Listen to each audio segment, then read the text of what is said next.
Charlie Morton will not be back with the Atlanta Braves in 2025. What does this mean for the rotation? Let's talk about it.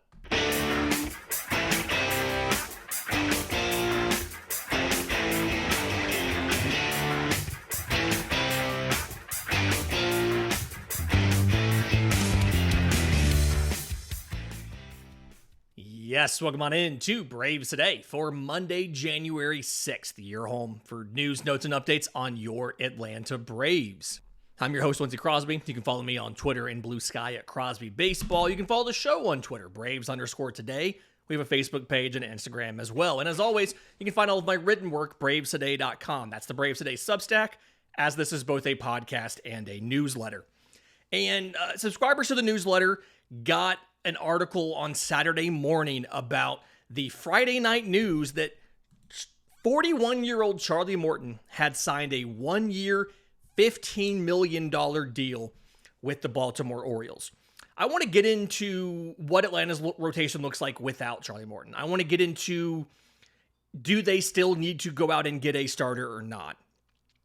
But first, I want to talk about Charlie Morton's legacy in Atlanta, right? He was drafted by the Braves, and it did not work out the first time around. But when Charlie Morton came back, signed with Atlanta for the 2021 season, he became the most reliable starter that this team had. Put up 30 starts in each of those 4 seasons, including leading baseball, I think, with 33 starts in 2021. In the 4 years that he was in Atlanta, he was one of only 2 Braves pitchers to make over 100 starts. Max Fried was the next one at 101. After that, Spencer Strider at 54 and Bryce Elder at 50. So losing Charlie Morton, if nothing else, is just a large piece of continuity that is now gone from the Atlanta Braves. In those 124 starts, he went 45-34 with a 3.87 ERA. It was 686 and a third innings. He had 771 strikeouts, so 10.1 per 9. He had 269 walks, which is 3.5 per 9, 81 home runs, and 65 hit by pitches. Last season, he was not the same Charlie Morton that he's been in the past. The results last year, we talked about this a little bit last week, were more of back of the rotation quality, right? 30 starts, he went 8-10 with a 4.19 ERA in 165 and a third innings. He struck out 167, so 9.1 per 9. He still averaged a strikeout per inning at 40 years old. He had 65 walks, which was right in line with his Atlanta average, 3.5 walks per 9 innings. 23 home runs, which again, he only had 81 in his entire Braves tenure. Last year's home run rate of 1.3 home runs per 9 was the second highest mark for him behind 2022's 1.5. And he had 18 hit by pitches. And I guarantee you of those 18, probably 15 of those were curveballs that hit a dude on the back foot. 2 things can be true at once, okay? It is a loss to lose Charlie Morton. At the same time, I don't know if I wanted to pay Charlie Morton $15 million to pitch for this team in 2025. The cool thing about Charlie Morton, from a person perspective, is he's been in this game long enough, and he's dealt with enough struggles and not knowing if he would still have a job that he's known for his introspection. You can sit down with Charlie Morton and ask him a question, and he can talk for 10 minutes. And it's really good 10 minutes, right?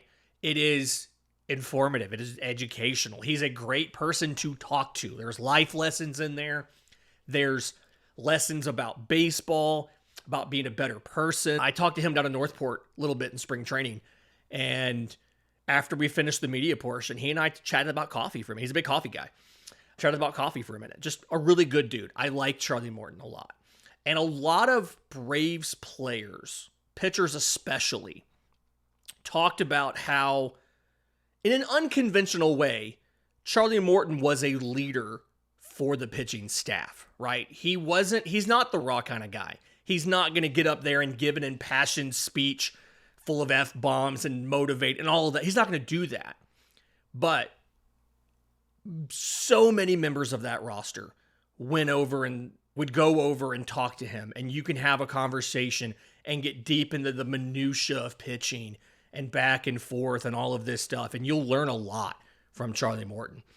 And so losing a guy like that, and a guy like Travis d'Arnaud, who also is a veteran who's been around for a long time and knows a lot about pitching as a very good catcher, the Braves, from a clubhouse perspective, from a veteran leadership perspective, are losing, I think, more maybe than we realize with the losses of Morton and d'Arnaud and Fried this offseason. At the same time, I don't know if I would have wanted to pay Charlie Morton $15 million for one more season in 2025, right? You look at all of the stats that he put up. It was a 4.19 ERA. The field and independent pitching was a 4.46. The expected ERA was a 4.49. In just about every sense of the word, Charlie Morton was a number 5 starter, was a back-end starter. And the value of Charlie Morton was him posting, right?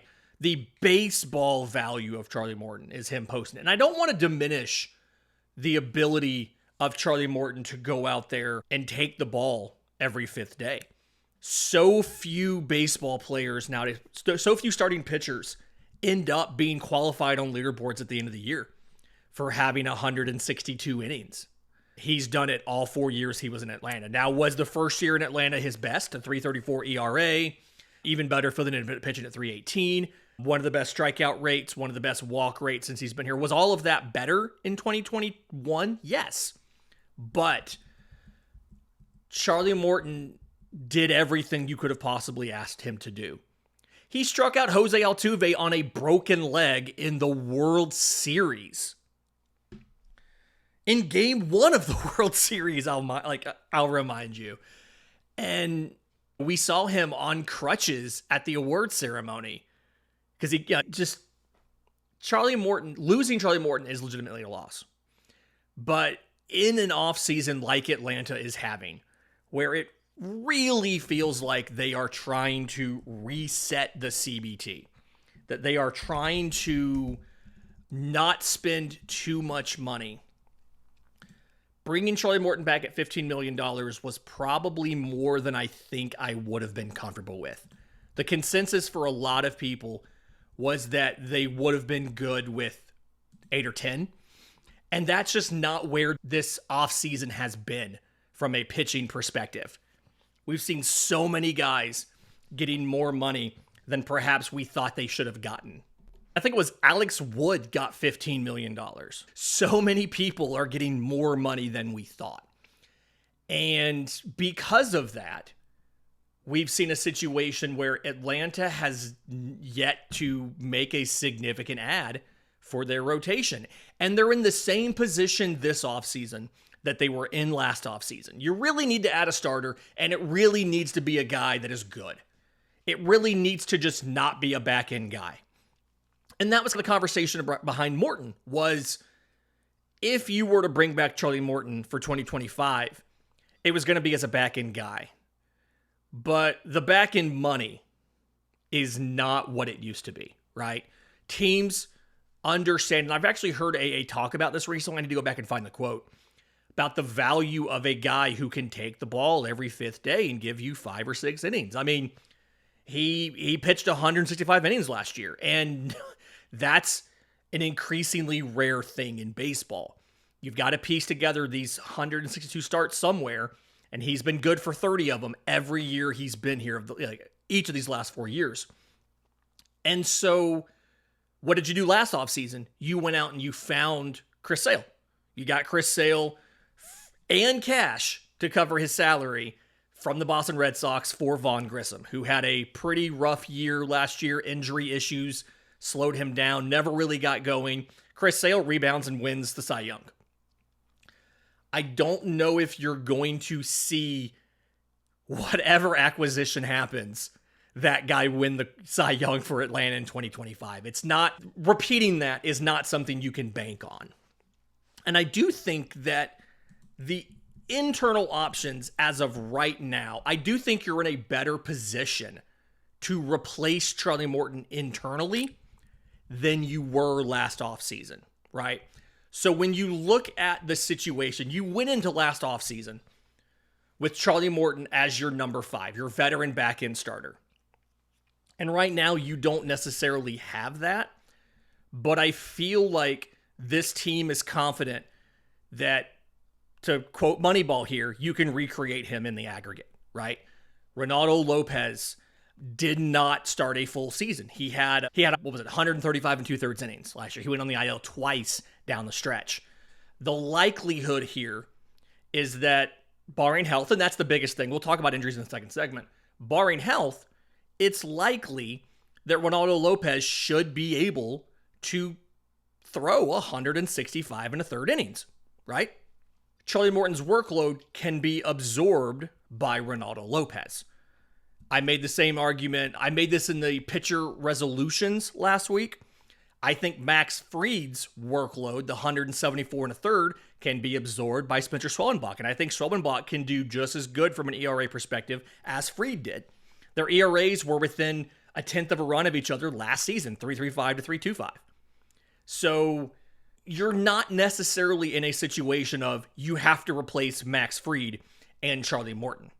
If Spencer Schwellenbach can replace Max Fried from a performance perspective, he's not going to learn to pitch with his left arm, but if he can replace him from a performance perspective, and Ronaldo Lopez can replace Charlie Morton from an innings perspective and probably a production perspective as far as the ERA, I will point out that we talked about Ronaldo Lopez probably going to regress from a 1.99 ERA, but even his fielding independent pitching of 2.92 and his expected ERA of 3.94 were both better than Morton's actual ERA.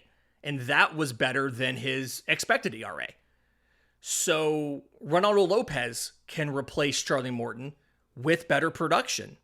And so now you're looking for a guy who, can you find somebody who can throw to a low 4s ERA as your number 5 starter? I think Grant Holmes can do that. I think Grant Holmes absolutely can be that guy. As a starter last year, Grant Holmes was not bad. He had a 4.01 ERA in his 7 starts. The workload wasn't there, but from a ERA as a starter perspective, he replicated Charlie Morton. Obviously, you have to fill those innings. You have to cover those innings. If Grant Holmes can cover Ronaldo Lopez's innings, and Ronaldo Lopez can cover Charlie Morton's innings, you can see a path to where this team, this rotation, can replace Max Fried and Charlie Morton from within. Obviously, the caveat here is you got to get better starts out of your fill-in options. You had a 7.85 ERA from your fill-in options last year. I'm not counting Grant Holmes in those fill-in options because he's going to be a starter this year. But if you add him in, that ERA goes from 7.85 to 6.80. It's still not great. Only 2 guys who filled in for you had ERAs under 5. And that was Darius Vines with a 4.66 as a starter, and AJ Smith-Shawver with a 0 ERA as a starter. And that was 3 starts together. Obviously, if you add Grant Holmes, you're looking at 10 starts. But you had Ray Kerr had a 9.39 as a starter. Alan Winans had a 15.26 as a starter. Bryce Elder had a 6.52 as a starter. You've got to get better production out of those spot starts.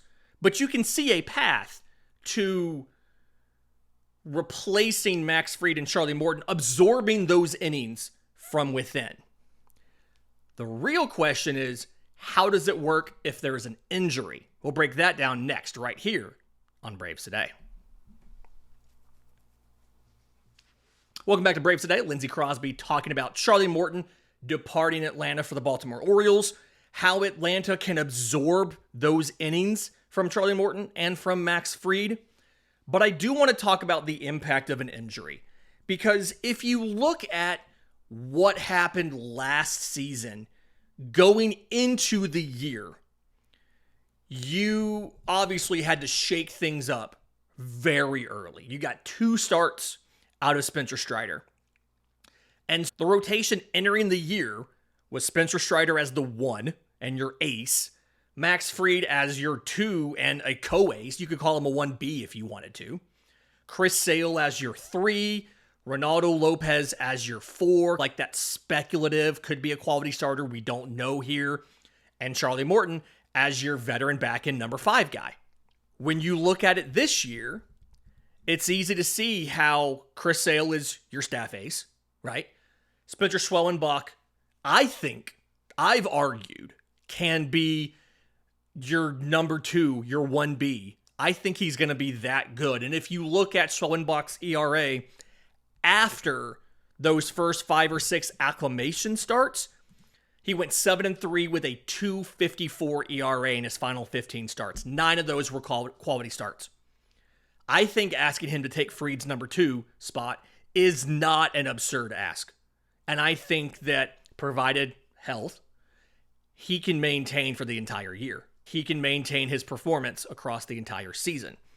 If Ronaldo Lopez is your number 3, takes that role you were going to have for Chris Sale, right? The veteran, quality, postseason starter, your number 3, that makes sense. Ian Anderson, he's the wild card there.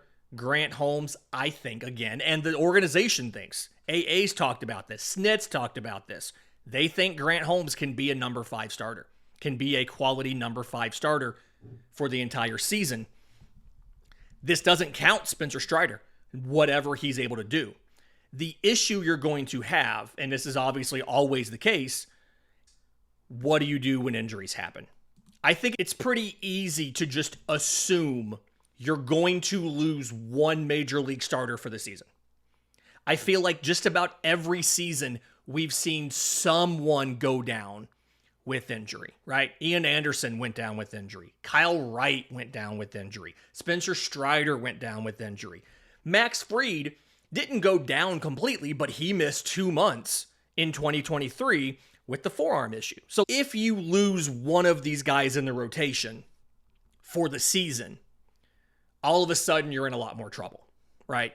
You do have and I'm saying that you're in trouble, even though in that 1 through 5, I didn't count Spencer Strider, because we don't know what we're going to get out of Ian Anderson and out of Spencer Strider, right? And so you're in a situation where Ian Anderson had a 3.96 ERA in Gwinnett, but he walked almost 12% of batters, right? I think Ian Anderson can probably produce Morton's ERA, right? His goal should be beat a 4.19 ERA. That should be what he's trying to do. But it feels like this safe assumption here is that either Ian Anderson or Spencer Strider is not going to work out the way that you want them to, right? There will be ineffectiveness.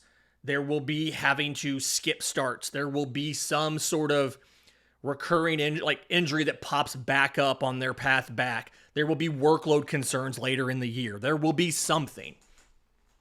And your 1 through 5, again, once Strider comes back, you have 6 guys for those 5 spots, but I feel like you really have 5 starters. If you then subtract somebody, if you subtract Ronaldo Lopez, if you subtract a Chris Sale, if you subtract a Spencer Schwellenbach, now you're in trouble. And because of that, I still feel like you're in the same position now that you were in last offseason.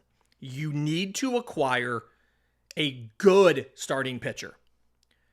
Better than Charlie Morton likely would have been in 2025. Not a back-end guy. You need to acquire somebody you feel like you can throw in a playoff game if it comes to it. I don't know who that guy is. We talked about this in the mailbag last week. Do you make a trade for Luis Castillo? Do you make a trade for a Pablo Lopez? Do you even have the assets to make those deals? I really feel like it would end up being Jordan Montgomery. Now that Corbin Burns has signed in Arizona, I feel like that's even a more likely acquisition. I really do like Jordan Montgomery. He's ready to earn $22.5 million. This, to me, is another Chris Sale situation here. Obviously, Jordan Montgomery doesn't have the pedigree of Chris Sale. He also doesn't have the multi-years of control or the injury history of Chris Sale. But this is a very Atlanta type of acquisition.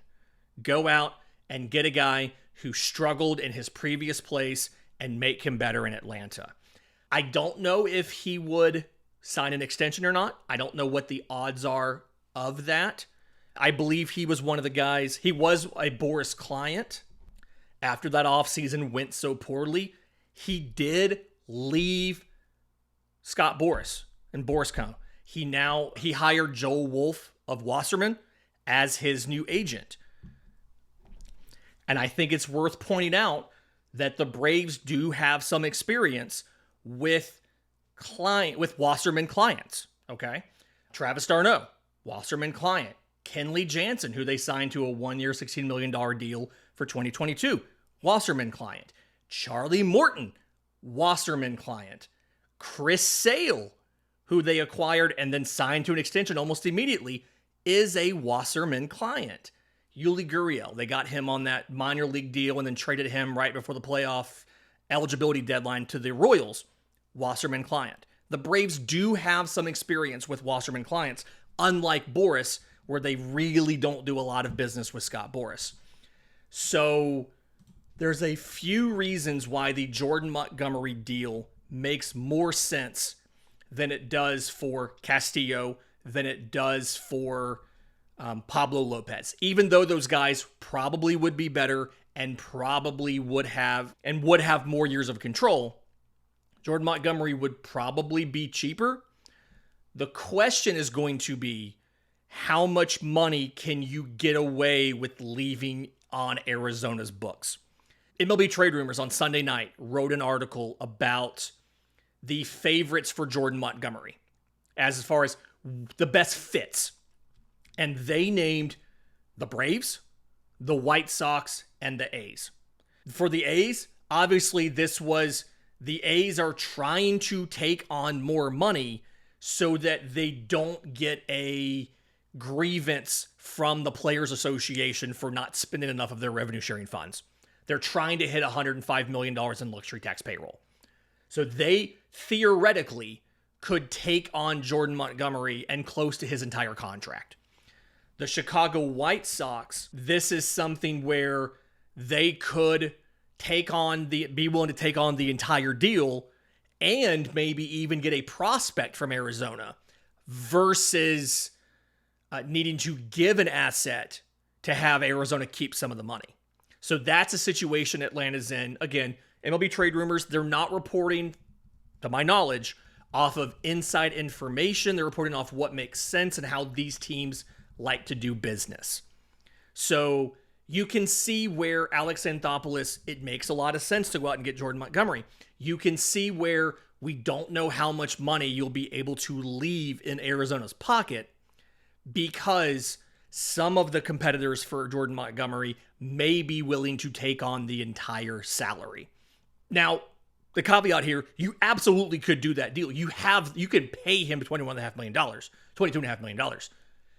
I don't know if you can pay him $22.5 million and reset the CBT.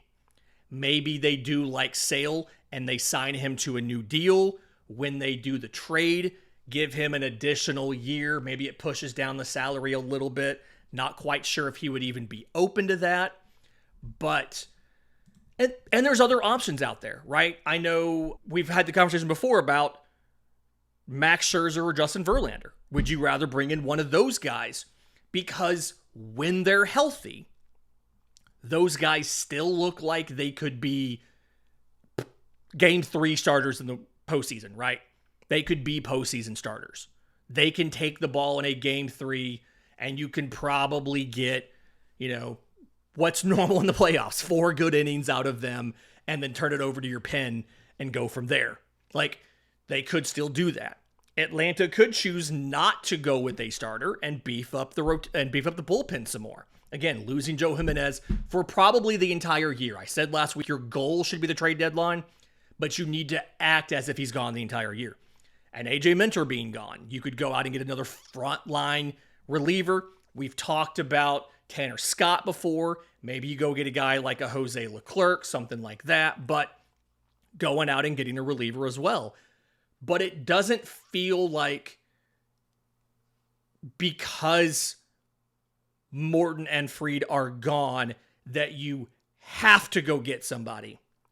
But it really feels like you should get somebody, simply because if you have a situation like has really happened every season of the last few, I like to look at that little 3 to 4 year window, right? Where you go back and you look at the last couple seasons, what's happened to this team. And it feels every single season you've lost a starter or multiple starters, right? Again, you lost Spencer Strider this year. You lost Max Fried and Kyle Wright. Go back before that, you lost Ian Anderson. You're losing guys to injuries early in the year every year. Some of them come back. Fried came back last year. Some of them don't come back. Strider didn't come back. Kyle Wright might not even exist anymore. I don't know. He hasn't pitched in 2 years now. So you have the personnel. You have the depth of pitching in your system. I did a tweet like a week or two ago where somebody said that the Braves were in big trouble in their rotation. Buddy, you have 10 pitchers you can choose from, not counting prospects. You have plenty of pitchers. But the difference is, who do you trust to pitch in the postseason? And I think that's a little bit of a higher bar to clear. We saw what happened this year with the injuries and having to throw so many key guys in the last couple days of the season. You were down to AJ Smith-Shawver or Bryce Elder. You were deciding between AJ Smith-Shawver or Bryce Elder for game 1 of the postseason. Not the situation you wanted to be in. You saw what happened. Every offseason, you've had questions about your starting pitching in October. You've used between 10 or 13 starters to get to the postseason. But not all of those guys are postseason options. And it really feels like, even though you can absorb Charlie Morton and Max Fried's workload, you need to add one more guy that can start postseason games for you. And some people, based on his previous history, think that Jordan Montgomery can be that guy. This has been Braves Today for Monday, January 6th. If you're listening on audio, do us a favor, leave us a 5-star review. If you're on YouTube, subscribe to the channel, hit the notification bell so you know when we drop the next episode. And as always, you can find all the written work, bravestoday.com. Until next time, this has been Braves Today.